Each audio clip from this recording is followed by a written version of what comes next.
Olá, nós somos o grupo 6. Meu nome é Éder e eu vou começar falando sobre como o ensaio de impacto é realizado na prática. Foi durante a Segunda Guerra Mundial que engenheiros metalúrgicos e projetistas navais começaram a perceber a importância do estudo da fratura frágil nos materiais. Na época, nos meses de inverno, navios acabavam se partindo ao meio durante sua navegação, e mesmo quando ancorados nos portos. O problema é que os materiais que faziam parte da composição desses navios eram de aço liga com alta dutilidade. Após as pesquisas tomarem conta no assunto, foi possível perceber que existia uma transição dúctil-frágil no material, devido às baixas temperaturas. Além disso, dois outros fatores principais foram destacados: o estado atriaxial de tensões no corpo e elevada taxa de deformação. A transição dúctil-frágil é relacionada com a temperatura pela energia de impacto medida no ensaio. Quando a temperatura cai, a energia de impacto cai subitamente ao longo de um intervalo de temperaturas relativamente pequeno, abaixo do qual a energia de impacto apresenta um valor baixo, essencialmente constante. Nesse intervalo, o modo de fratura é frágil. Mas nem todos os materiais apresentam tal transição com a diminuição da temperatura.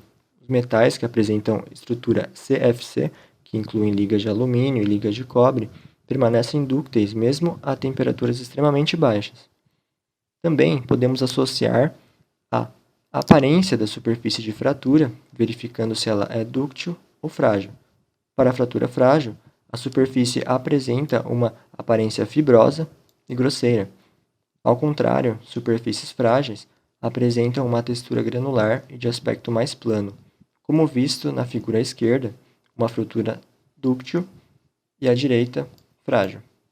Então, nesse contexto, o ensaio de impacto vem sendo uma solução para analisar o comportamento dúctil-frágil nos materiais, sendo possível determinar a faixa de temperatura onde o material muda de dúctil para frágil, e a energia absorvida na deformação e ruptura do corpo de prova. E quanto menor for a energia absorvida, mais frágil será o comportamento do material àquela solicitação dinâmica, ou seja, mede-se a tenacidade da fratura sob impacto.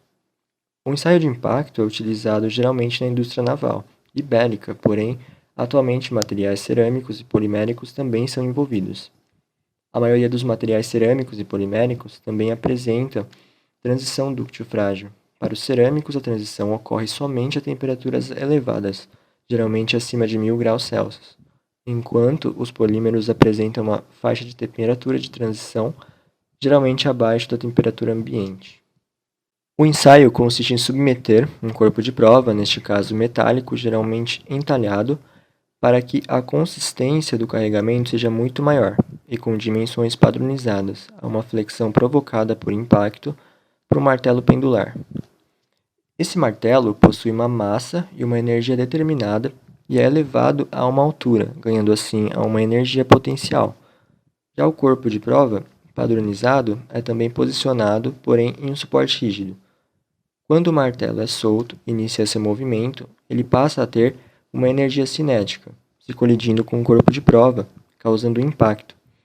Após esse impacto, o pêndulo continua seu movimento e chega a uma altura final, possuindo assim uma energia potencial final. Essas alturas são medidas por um dispositivo de escala. No caso de materiais poliméricos, eles são ensaiados em equipamentos menores, específicos para polímeros, com massas de dimensões inferiores aos empregados em metais, mostrado na figura à direita. Existem dois tipos de ensaios de impacto. O primeiro se chama Sharp, e seu diferencial é que a amostra é apoiada como uma viga em uma posição horizontal e carregada do lado oposto ao do entalhe, pelo impacto do pêndulo, como mostra na figura abaixo, à esquerda. Já o segundo se chama Izod, e possui uma extremidade fixa próxima ao entalhe V, e recebe o impacto do pêndulo na outra extremidade, como mostra a figura à direita. É também possível observar uma semelhança entre o ensaio de Sharp e o de flexão em 3 pontos. O ensaio de Izod pode ser comparado ao ensaio de cisalhamento. A norma internacional encarregada de padronizar os ensaios de impacto é a ASTM E2394A, aplicada a materiais metálicos. Quanto ao ensaio Sharp, o corpo de prova é apenas apoiado entre dois suportes, podendo apresentar um entalhe em 3 diferentes configurações. tipo V, formando ângulo de 45 graus e profundidade de aproximadamente 2 milímetros. Do tipo U, com raio da ponta do entalhe de 1 milímetro e profundidade geralmente de 5 milímetros. E o entalhe cilíndrico, formado por um rasgo com um furo em sua extremidade, keyhole. Para o ensaio ISOD, normalmente utilizam-se corpos de prova com entalhe em V, que deve ser posicionado próximo ao suporte onde o corpo de prova é engastado. Existem fatores que influenciam o comportamento dúctil frágil do material, como por exemplo o sentido do entalhe e da retirada do corpo de prova, quando trabalhadas mecanicamente a frio, alterando assim a faixa de temperatura e energia absorvida no momento da transição. Por isso deve ser respeitada a padronização estabelecida para o ensaio. A quantidade de carbono também pode causar resultados distintos para proporções diferentes de um mesmo material. O tamanho de grão também influencia o comportamento ao impacto em materiais metálicos. Quanto maior for o tamanho de grão, menor será a energia de impacto. É possível observar esses fatores influenciando o comportamento dúctil frágil nas figuras abaixo. Para simplificar melhor como funciona o ensaio, mostraremos um vídeo onde será realizado um ensaio de impacto do tipo Sharp em um aço carbono S235. É possível observar que existe um entalhe em V no corpo de prova, e que, neste caso, é um ensaio do tipo Sharp, já que o entalhe é posicionado ao contrário da região onde sofrerá o impacto do pêndulo. Também é posicionado horizontalmente na máquina. Após verificar se o ponteiro está posicionado corretamente, se inicia o ensaio. O pêndulo desce e o corpo de prova é fraturado, absorvendo parte da energia potencial do sistema, sendo registrada pela máquina. É possível observar que a superfície do material ficou quase plana após a fratura, o que indica uma fratura frágil, e que pouca energia foi absorvida durante o impacto. Olá, eu sou o Guilherme e eu vou apresentar como os resultados são obtidos e como eles devem ser interpretados no ensaio de impacto. Então, primeiramente, a gente já percebe aqui pelo gráfico apontado que a gente divide em duas informações que é apresentada no ensaio de impacto. A primeira informação é a energia de impacto máximo que aquele material aguenta sem sofrer fratura, né? E a temperatura, né, que ocorre o ensaio. E a gente pode perceber que uma está correlacionada com a outra. Então, dependendo da temperatura que está ocorrendo o ensaio, a energia de impacto máximo pode se modificar, pode. Então, a gente já sabe que tem dois tipos de fratura que pode ocorrer nos materiais, né? A fratura frágil e a fratura dúctil. E também tem uma região que se chama região de transição dúctil frágil. Primeiro vamos falar aqui, vou deixar mais esclarecido os tipos de fratura, né, suas diferenças. A fratura dúctil, ela geralmente ocorre quando o material tem uma deformação plástica mais longa. Então, já que tem uma deformação plástica mais longa, é um material mais tenaz, vai ter uma deformação plástica extensa na vizinhança da trinca, e essa deformação plástica serve de alerta para uma fratura iminente. E, consequentemente, precisa de mais energia de deformação para fraturar o material. Já as fraturas frágeis são materiais que têm pequena deformação plástica até sua fratura. Então, no momento que recebe o impacto, não tem uma deformação plástica na vizinhança, não tem um tipo de aviso. Então, a deformação ocorrerá instantaneamente, de maneira caótica, se espalhando as trincas. Agora a gente vai falar aqui dos tipos de material, né, dos tipos de deformação, do tipo de fraturas e até mesmo da nossa transição dúctil e frágil.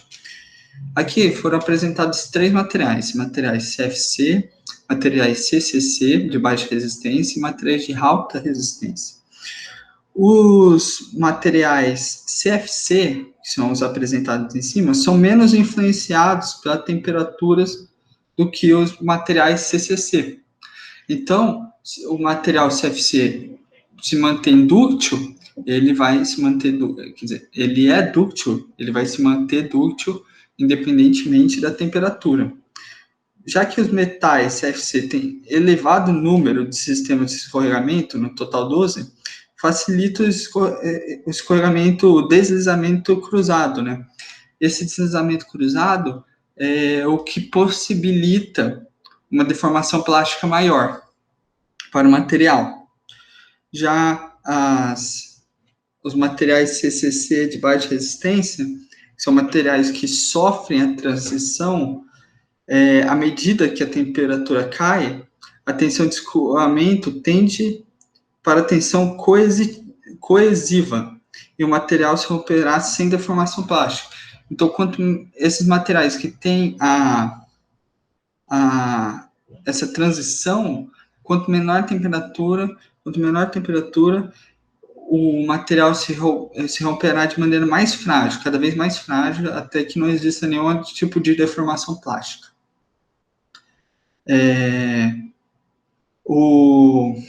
Aqui a gente vê a imagem de dois tipos de estrutura, né? O material dúctil de alta temperatura, podemos perceber que as ligações moleculares são mais espaçadas, são menos rígidas. Já a fratura frágil de baixa temperatura, podemos ver que tem ligações mais rígidas, mais fortes, que impossibilitam uma deformação plástica maior. Materiais que apresentam essa transição, essa temperatura mais bem definida, o máximo que dá, claro, apresenta uma temperatura de transição bem definida, aços ferríticos, usados em aplicações de estruturas como navios, vasos de pressão e tubulações e pontes. Podemos ver que são objetos estruturais, que o material realmente precisa ser resistente a impactos, pois o ambiente é hostil. Além de outros materiais CCC, como metais refratários, tipo NB, TA, MO e tungstênio. Aqui a gente vê os resultados, né, obtidos pelo ensaio de impacto. A gente pode ver a energia absorvida na fratura, que é o que eu falei no começo, né, que é a energia máxima que o material aguenta, né? A aparência da fratura também podemos analisar no ensaio de impacto. Então, quando recebe o impacto e fratura, a gente pode perceber como que fratura o material. E também a deformação. A deformação, que é a expansão lateral ou contração das raízes de entalhe, na verdade, como eu vou dizer, como se fosse a ação em cadeia daquele impacto no material. Então, quando o pêndulo atinge o material, ele não deforma somente onde existe o entalhe, ele tem uma deformação em toda a extensão do corpo de prova. Aqui a gente tem um exemplo do caso Titanic, né, que ele sofreu um impacto do iceberg e a ideia era que não prejudicaria, né, a casca do navio esse impacto. Porém, eles não perceberam um detalhe. O ácido no casco do Titanic constata-se teores elevados de P e S, que são associados a baixo teor de manganês. São responsáveis pela maior tendência de comportamento frágil em baixas temperaturas. Através de análise metalográfica convencional, pode-se notar severo bandeamento, principalmente na seção longitudinal.